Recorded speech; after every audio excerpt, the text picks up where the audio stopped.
I'm Colton Thornton. I chose LaGrange more for baseball as the initial reason, but as kind of being more in the class, the engineering program kind of helped me kind of branch out and get a more broad basis of what I want to do as a career. My name's Caden Willis, and I'm a sophomore here, and I actually transferred in here because of football, but my deciding factor was definitely the manufacturing program we had here. I'm Tyler Abrams. I chose this as well as for sports. I do play lacrosse. I chose here mainly due to the small classroom size, getting to know all of your teachers really well, and having that one-on-one conversation is really important to me. So I can tell you why I joined LaGrange. So I am not an academic by training. I spent 30 years in industry.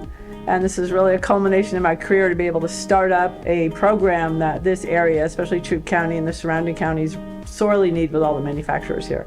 Because I worked for one of them, and it was very, very difficult to find people just like this that would work in our plants. So one of the really cool things about the program is industry integration. We actually have an advisory council with several of our industry partners, and a few of them are agreeing to teach for us. Next semester we're starting up a class that one of them is going to largely be teaching and offering their lab space.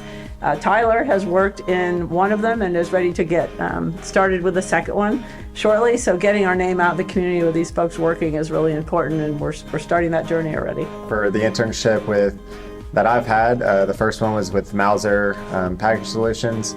It's basically just mold injection, creating buckets, and so your everyday buckets that you see, maybe like Behr paint, Sherwin-Williams paint, stuff like that is kind of what we did.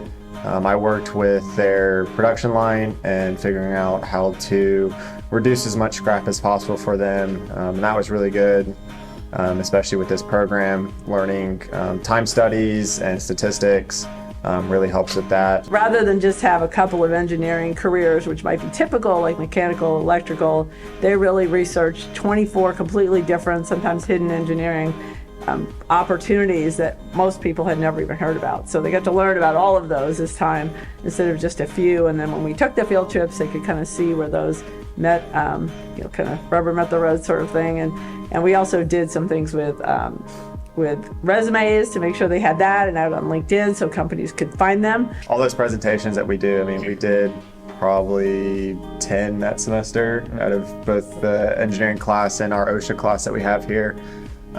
Doing all those really boosts your confidence as well as far as going, like, whether you're doing a presentation in front of 20 different engineers like I've had to do, or you're just doing it in front of 5 different classmates, having that confidence to actually present with a strong voice and to truly understand what you're learning and teaching and presenting on, it really helps. The stuff that we kind of learn in class and then kind of see it put in use.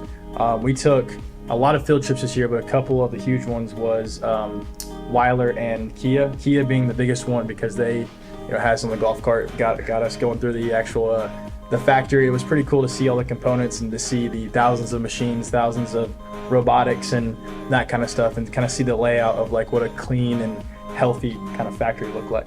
With that field trip, I've always been into like heavy machinery because I grew up around a farm, and I've always been interested in learning and being hands-on on how that stuff's built.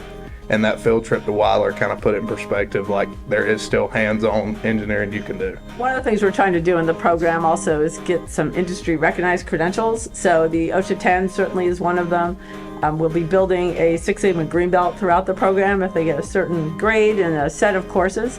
And then that will meet kind of what's sort of a nationally recognized standard for 6 Sigma. So they'll be getting a green belt and coming out with that. We are doing a whole project on our 3D printers, which Tyler has been the head of operations for that one. But getting two 3D printers here has been a huge kind of building aspect of our class. We can look at a graph, we can look at blueprints, we can look at all this stuff on screen, but having that 3D printer to be able to say, hey, we can go build this, and then you can physically see what's going on, or how these structures actually function and everything like that really helps. The whole program was designed a lot by that same advisory council. So before I got here, they took probably a year to really design the program, what they wanted. They're able to do some of those things that our industry needs right now, which is not just the technical side of things, but it's also the presentation skills, the communication skills, the problem solving skills, seeing some real world opportunities. A lot of the classes that we get outside of that, like the electrical side, the injection molding, and even our OSHA 10 class that not a lot of different majors get. The different colleges kind of set the standard for LaGrange, and I think that's really huge here to kind of see as part of the engineering program here.